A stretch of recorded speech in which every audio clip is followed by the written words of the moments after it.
really don't know what's going on. I really hope that this is like some super complicated concept that I can't even wrap my head around, and that's why I'm retired and these guys are playing this game. I really hope that it's not just in comms. Yo, Viego's bot without TP. Start Baron. If that's what it is, I don't even know what to say. I really hope it's not that.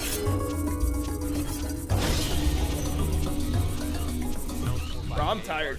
2 days of being up 17 hours, like streaming and shit. Ooh, it'll get you after a while. Dude, ManCloud was like the MVP, the split before I started playing, and I thought that he was gonna be really fucking good, and then we just shit on him like every game, and he got 10th and got relegated. It was confusing as hell. I was like, all right, man, like this guy's pretty nice. This guy's clean. Let's see what happens. And he got 10th and relegated. Oh, Lord. Nocturne. What else is there here? I mean, you can just take Rumble, I guess. Nocturne Rumble, I think is pretty solid because the thing is, Lulu is the type of champion that you normally pair with like hyper carries, and hyper carries are generally immobile. So then by grabbing a Rumble, you have the ability to section off areas of the map that the immobile people can't pass through without like flash or using like Gale Force or something. So yeah, if they do go Lulu Cog, I mean it's Nocturne Rumble already, a little bit more difficult than normal. If I was FlyQuest, I would go Xin Zhao here. I mean, the problem with Fiddle is you don't actually have the ability to duel people, and most champions are relatively tanky these days, and Fiddle just sucks against that shit.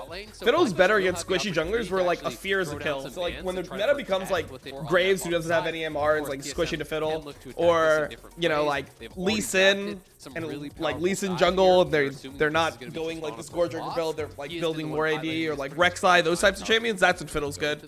If the meta becomes like things that can go tank, Fiddle's terrible. If you ever played Fiddle into like Zac or something, you know what I'm talking about. It's kind of rough. I feel like it's just gonna be a traditional mid laner here. They'll probably go support on 4, keep the Triss flex, and then they'll pick a mid laner on 5, and it'll be like, dude, you know what? What's gonna be played? Oh wait, never mind. Ziggs isn't buffed on this patch yet. That was something I was considering. I mean, honestly, they could go Triss mid into Viego. It's pretty good. Viego sucks into champions like Trist. It's just like AD's mid, like Lucian Trist just beat Viego's ass. They could even just go Lucian mid. Victor into Viego. Oh, yeah, it's gonna be fine. Silas. So it's Silas mid, Viego top, most likely. I mean, bro, just go Lucian. I'm gonna use the rest real quick. A little bit worried about a potential dive. Jose is concerned about this here too. He is moving quickly up there. Okay. Licorice had to back off. They can win this. So Spica is too oh my god, what did Licorice do? All he had to do was wait. I mean, this is 2. I mean, I guess it's fine, but like all Licorice had to do was wait for Jose Diota to go in, because Spica fucked up his heat, so he wasn't able to actually overheat properly. If Spica overheated properly, they just hard win that. But he was sitting on 80 heat, which means he can't full cast. And most he could do like EQ. So if Licorice just did an int and waited for Udyr to go first, then they could have turned it. So watch. So this is, I'll show you what's bad. So it's that W. He's actually on 90 heat. So as soon as he W's, after he Qs, as soon as he W's, he just ends up killing himself. Like, so if Licorice just goes in second, then he could like become Rumble and just win the game. Licorice was washed up. I mean, he's definitely not had the trajectory that you want Licorice to have, right? Like if you watched LCS in 2018, then you were expecting Licorice to be like one of the best. Like in 2018, I think Licorice was probably just the best NA player, period. Like he came into the league and he was just dominant immediately as a rookie. Ended up like pretty much carrying C9 to semifinals at Worlds as a rookie. Like, we thought he was gonna be like the player that was gonna carry NA. But I mean, it just didn't end up being that. Doublelift wasn't that good in 2018. Like Doublelift was like good, but I mean the whole team just played around him and Ole like permanently. And at Worlds, Doublelift was just okay, I guess. It wasn't like crazy good. Not going to be the most effective as Cooney is pretty far forward here. Gonna find himself in the middle of 3 different players from FlyQuest. He's already dead. Okay, TSM getting clapped early game by FlyQuest. Happens, you know. This is not good. What, Licorice, bro? You're just gonna walk in like that and lose your flash? Oh, come on, man. You can just walk the safe way to lane. It's all good. Bro, What's happening? Could be in, and now they can actually set up a dive. They're TPing in on him. And now you've lost half your life, and you have the flash, and you're just dead again. You hate to see it, man. Licorice is for sure just dead.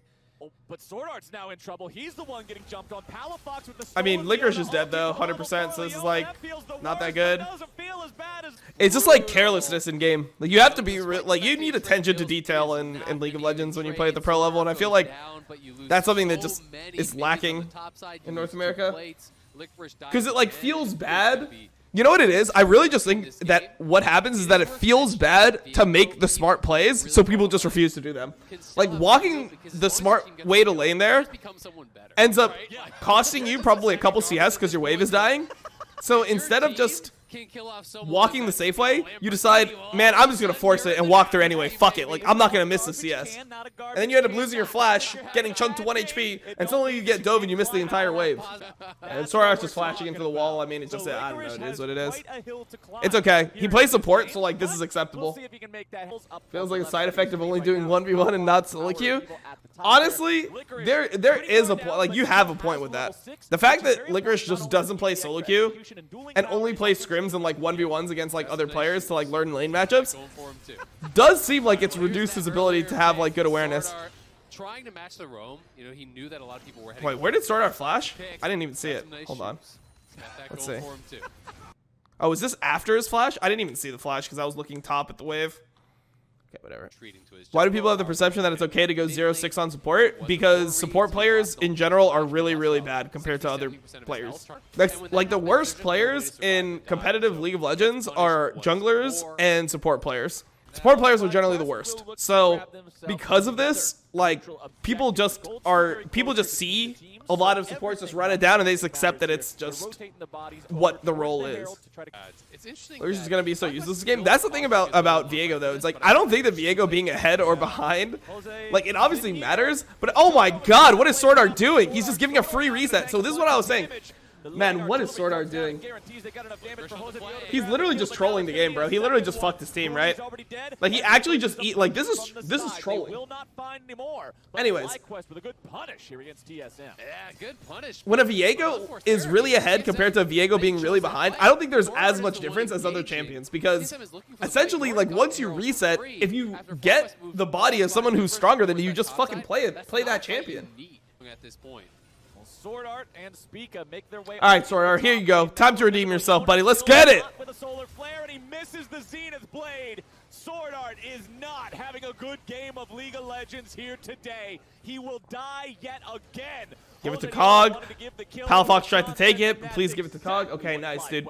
FlyQuest is just going to beat TSM. Oh, my God. Oh, my God. FlyQuest is going to beat TSM. Oh, I hate it so much. The thing, you know what makes this even worse, though? So, everyone flamed Perks for that Renekton game. 100%. Like, he played bad. Should he have actually been replaced or, like, physically punished because of what happened? No. That was a little bit too far. That was what I was pushing at back again. But like, Perks played bad, sure, flame him, whatever. Perks was playing Renekton, which he never plays in LCS, right? Like, that's just not a champion that he plays. He's like, yeah, fuck it. Just give me Renekton. This is literally Sword Art's best champion. This is, like, the best Sword Art plays. He's smurfing out of his mind right now. He was probably screaming in the champs like, yo, give me Leona! Give me Leona! It's not Sword Art's fault! I mean, this gold is going to be basically back to even. He's the engager for the team. That means that he's going to die sometimes.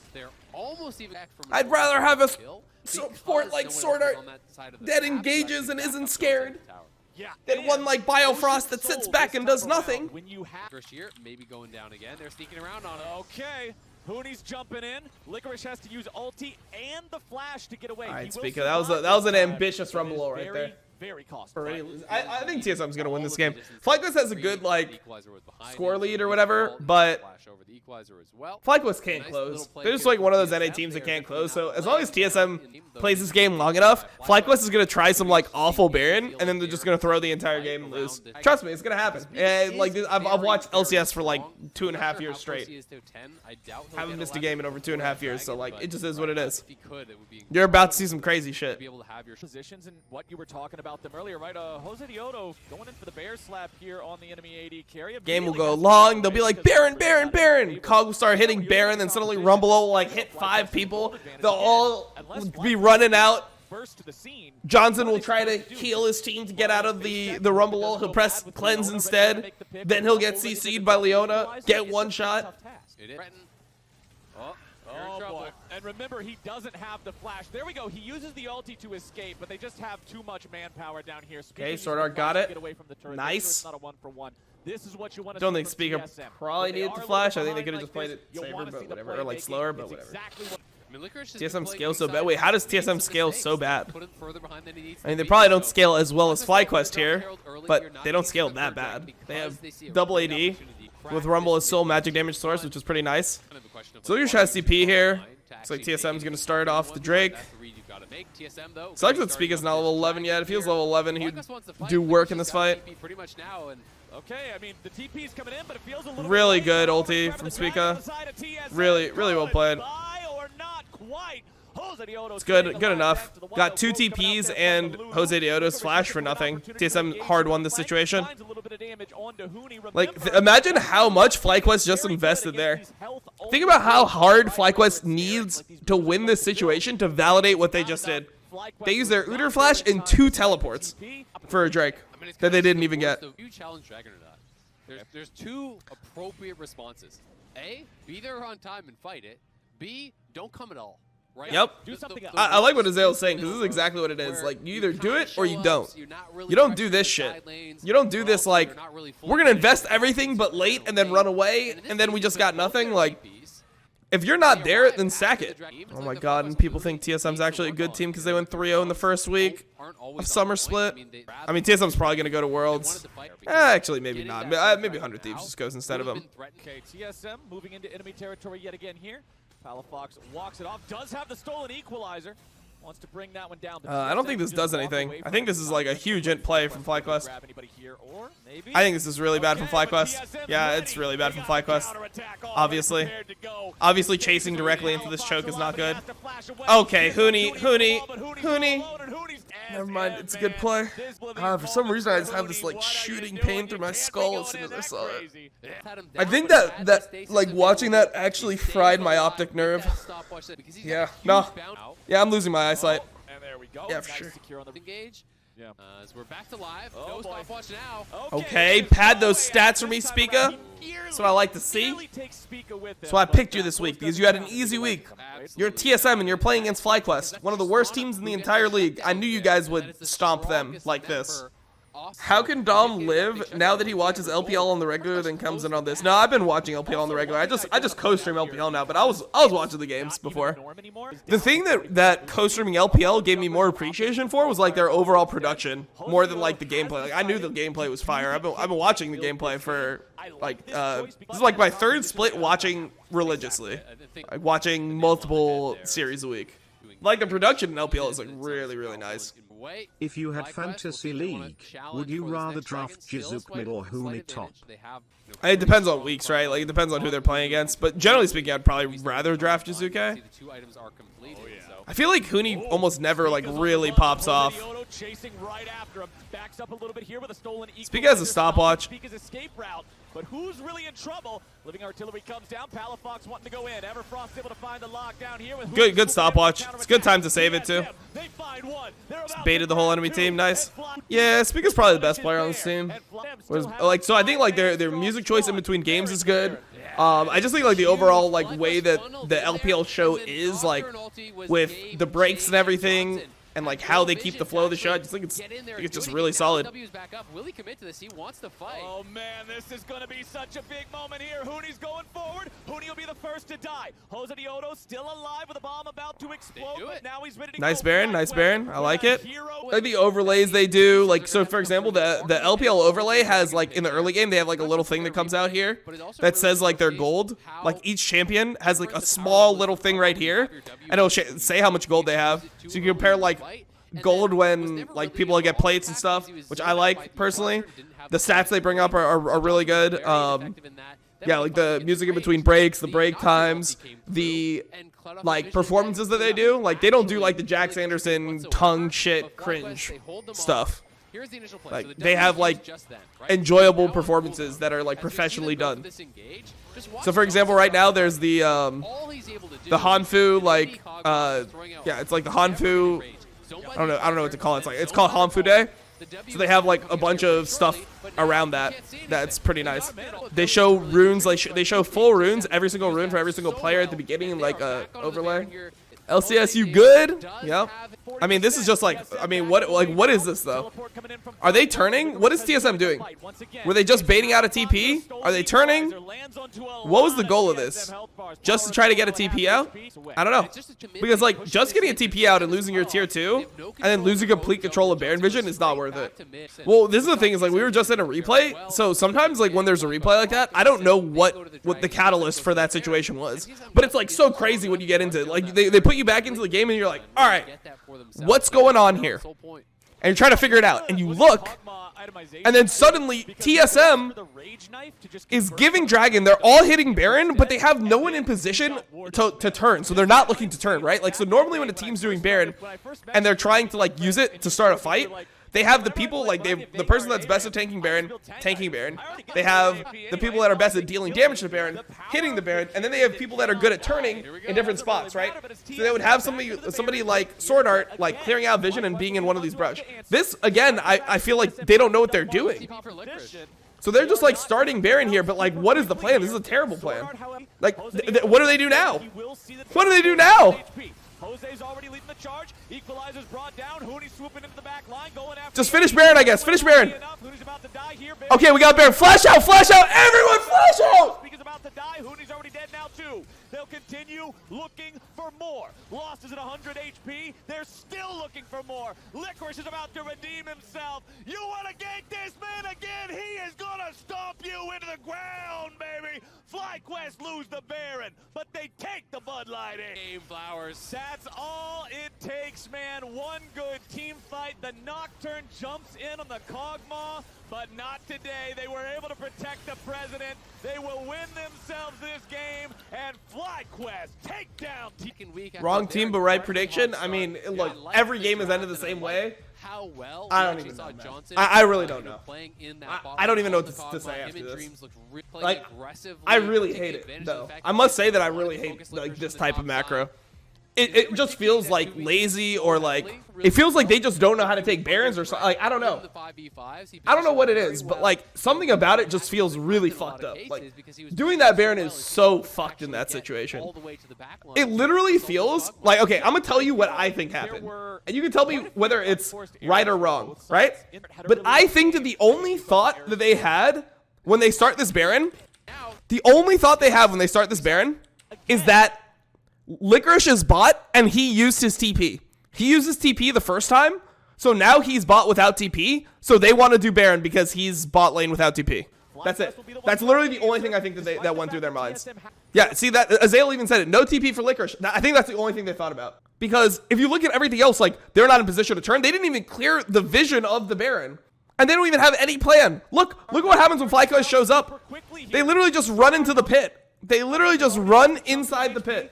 They run inside the pit. They're like, what do we do? I guess we're turning. If they wanted to turn, then clearly they wouldn't all stand in the pit. They would have this vision cleared. They'd have Sword Art in one of these brushes. And when somebody walked in, Sword Art would auto Q, Leona ult, E, whatever, stun the guy, and they would turn with like Rumble ult, like Leona, all that shit. But they don't even think about that, dude. Like, I really don't know what's going on. I really hope that this is like some super complicated concept that I can't even wrap my head around. And that's why I'm retired and these guys are playing this game. I really hope that it's not just in comms. Yo, Viego's bot without TP. Start Baron. If that's what it is, I don't even know what to say. I really hope it's not that. TSM went from trading Baron for Elder to trading Elder for Nexus to trading Baron for Nexus. Team progression, KEKW. I mean, you said it, bro.